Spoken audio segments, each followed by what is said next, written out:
আমার বাজান দেখবেন একদল যুবক ব্যক্তিরা কিন্তু আছে, তারা বিভিন্ন মহিলাদেরকে মেয়েদের কিন্তু পছন্দ করে থাকে। কথা বলেন ঠিক কিনা?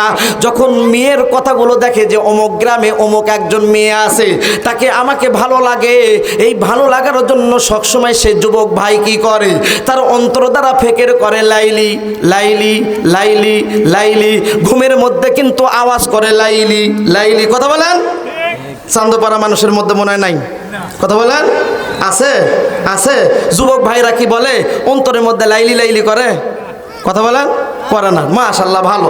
আল্লাহ তাআলা তৌফিক দান করুন। লিল্লাহি তাকবীর, আল্লাহু আকবার। যুবক ভাইরা যখন দেখবেন কাউকে ভালো লাগে, লাওয়ার কারণে যখন সে যুবক মনে মনে ফিকির করতেছে লাইলি লাইলি লাইলি। আবার যখন মা বোন যখন কাউকে কোনো ছেলেকে ভালো লাগে, তার চোখ দিয়ে যখন ভালোবাসা দেখে, দেখার কারণে তখনও সে বলা লাগে, সেই ময়লা কিন্তু সাবান দ্বারা পরিষ্কার করা যায়।